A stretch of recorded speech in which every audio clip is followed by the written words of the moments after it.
Welcome to Bible Reading with Robbie, where we explore the Bible one passage at a time. I'm Robbie, and I'm excited to journey through Scripture with you. Esther chapter 1. These events happened in the days of King Xerxes, who reigned over 127 provinces, stretching from India to Ethiopia. At that time, Xerxes ruled his empire from his royal throne at the fortress of Susa. In the 3rd year of his reign, he gave a banquet for all his nobles and officials.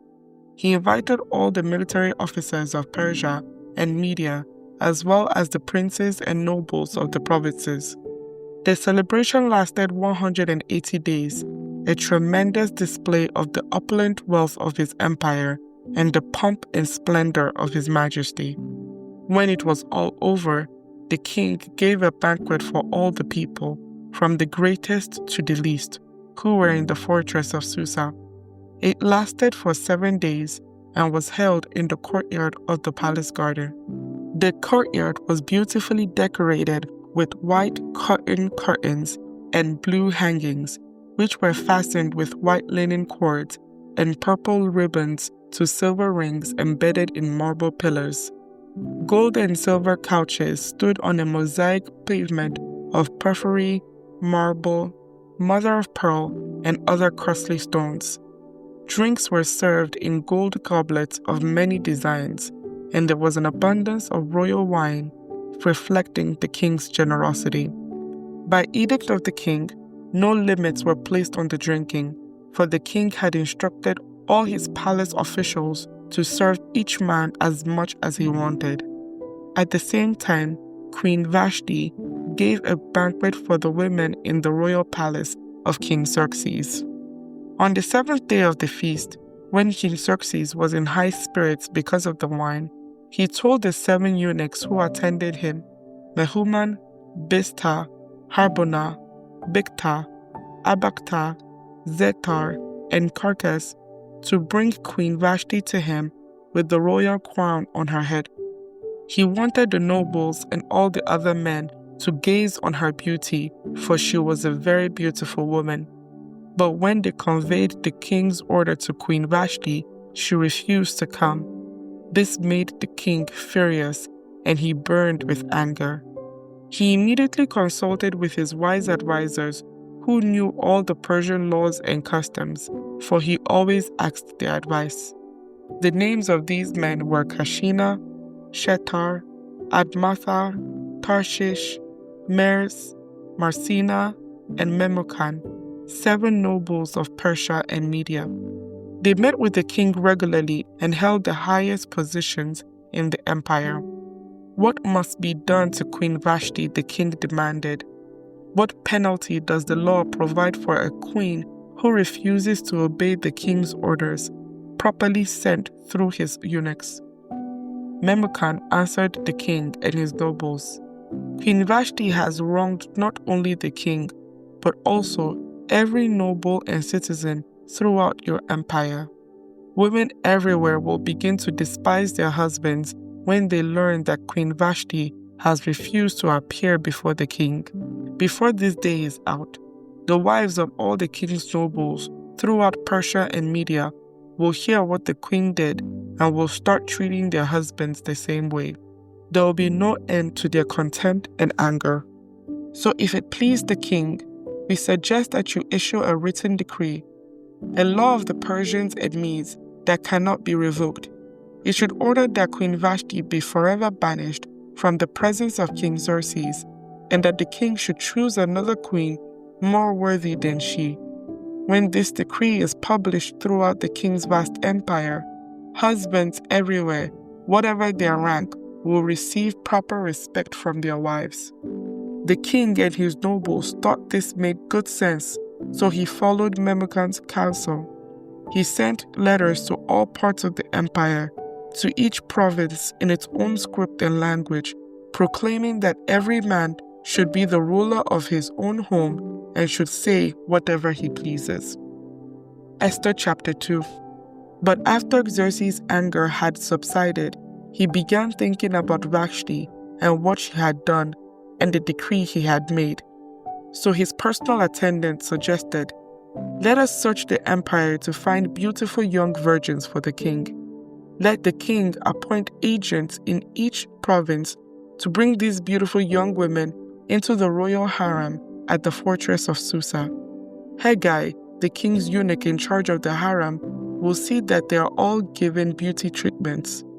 After that, the young woman who most pleases the king will be made queen instead of Vashti." This advice was very appealing to the king, so he put the plan into effect. At that time, there was a Jewish man in the fortress of Susa whose name was Mordecai, son of Jair. He was from the tribe of Benjamin and was a descendant of Kish and Shimea. His family had been among those who, with King Jehoiakim of Judah, had been exiled from Jerusalem to Babylon by King Nebuchadnezzar. This man had a beautiful and lovely young cousin, Hadassah, who was also called Esther. When her father and mother died, Mordecai adopted her into his family and raised her as his own daughter. As a result of the king's decree, Esther, along with many other young women, was brought to the king's harem at the fortress of Susa and placed in Haggai's care. Haggai was very impressed with Esther and treated her kindly. He quickly ordered a special menu for her and provided her with beauty treatments. He also assigned her 7 maids specially chosen from the king's palace, and he moved her and her maids into the best place in the harem. Esther had not told anyone of her nationality and family background because Mordecai had directed her not to do so. Every day, Mordecai would take a walk near the courtyard of the harem to find out about Esther and what was happening to her.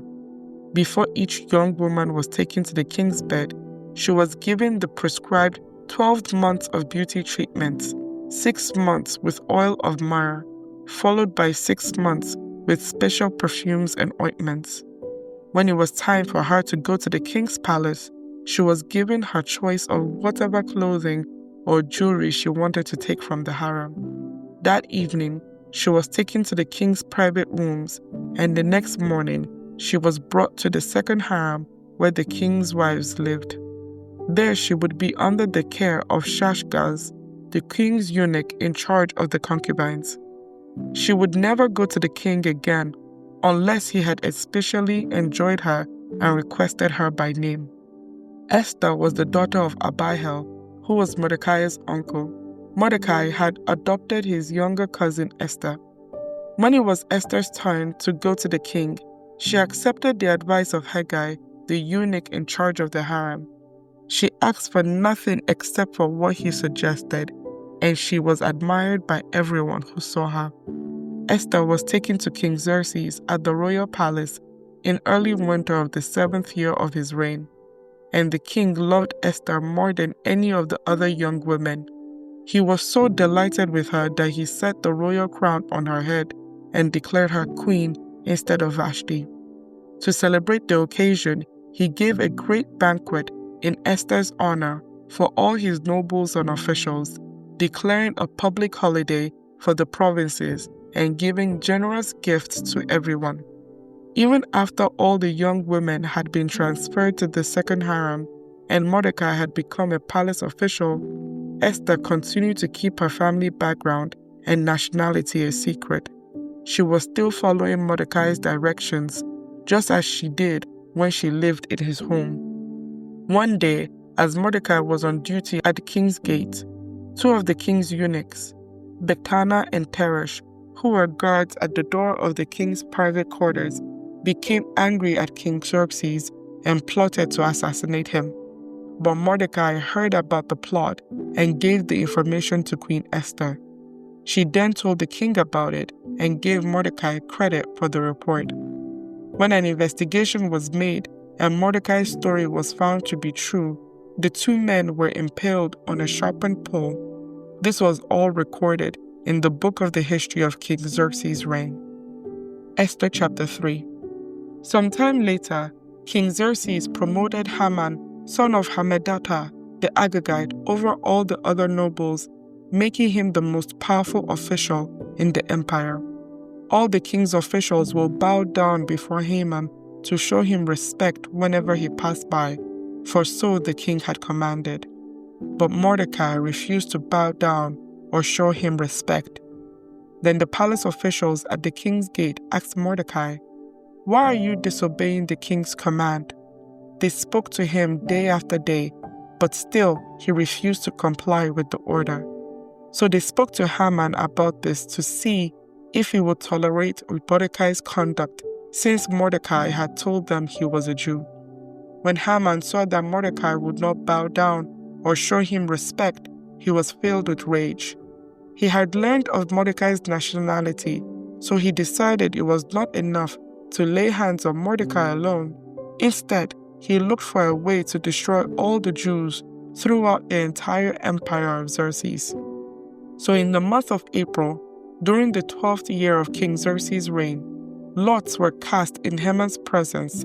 The lots were called Purim, to determine the best day and month to take action. And the day selected was March 7, nearly a year later.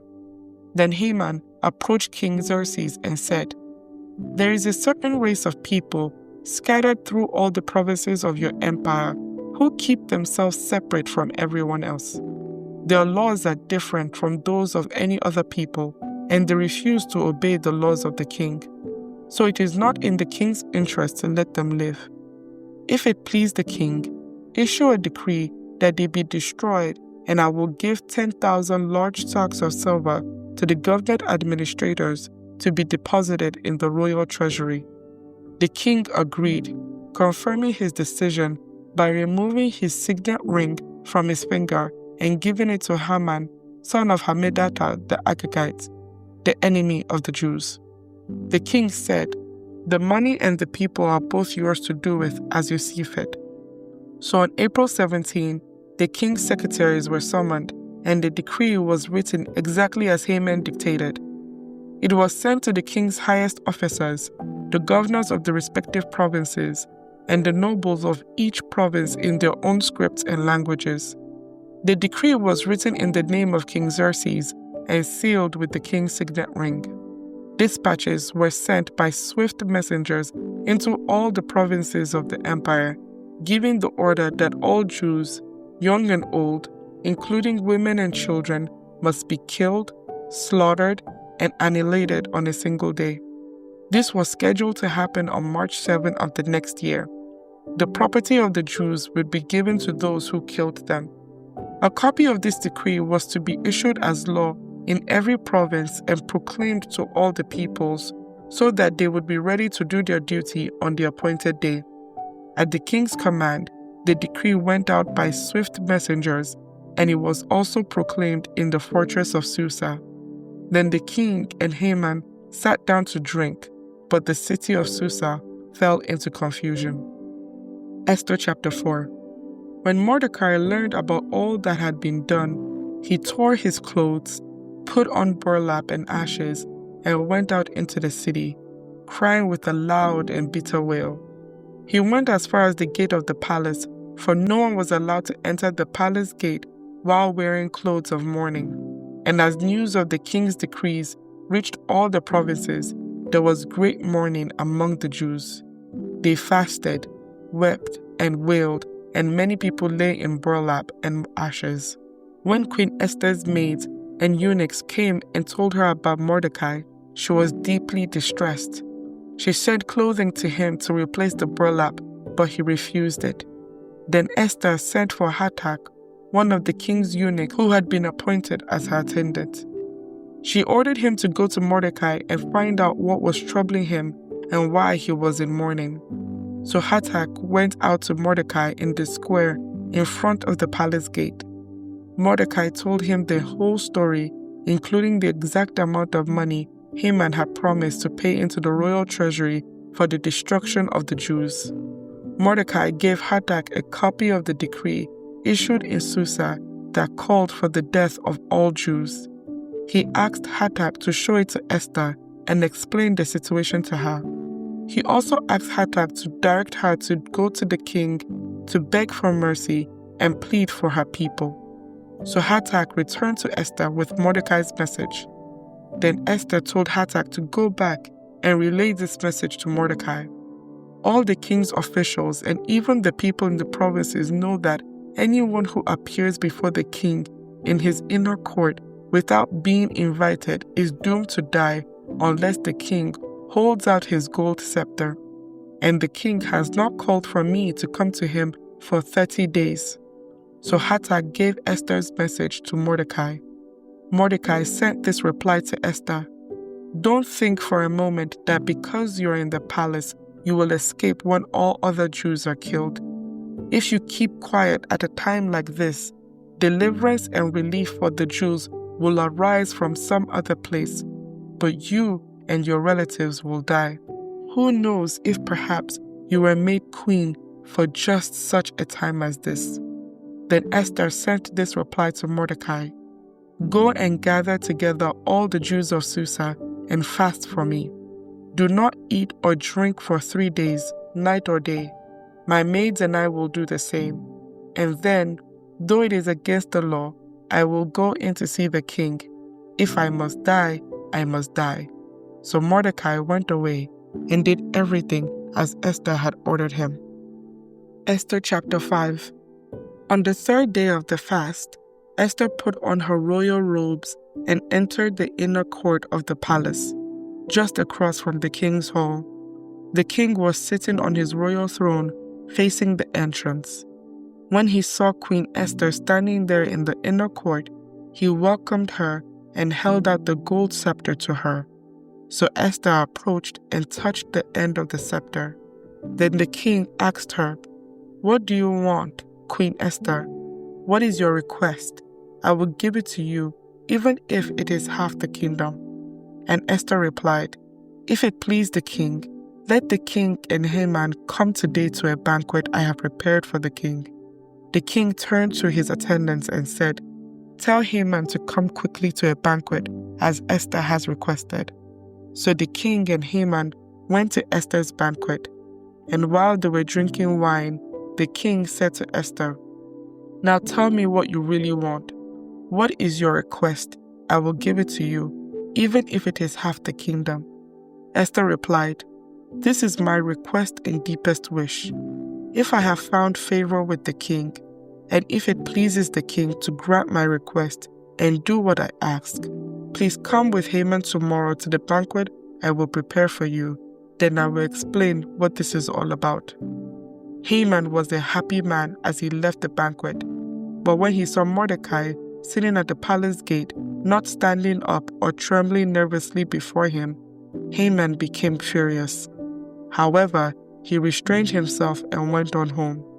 Then Haman gathered together his friends and Zeresh his wife, and boasted to them about his great wealth and his many children. He bragged about the honors the king had given him and how he had been promoted over all the other nobles and officials. Then Haman added, "And that's not all. Queen Esther invited only me and the king himself to the banquet she prepared for us. And she has invited me to dine with her and the king again tomorrow." Then he added, "But this is all worth nothing, as long as I see Mordecai the Jew just sitting there at the palace gate." So Haman's wife, Zeresh, and all his friends suggested, "Set up a sharpened pole that stands 75 feet tall, and in the morning ask the king to impale Mordecai on it. When this is done, you can go on your merry way to the banquet with the king." This pleased Haman, and he ordered the pole set up. May the Lord bless the reading of His Word. Thank you for joining me on this episode of Bible Reading with Robbie. If you enjoyed our time together, please subscribe and share this podcast with others.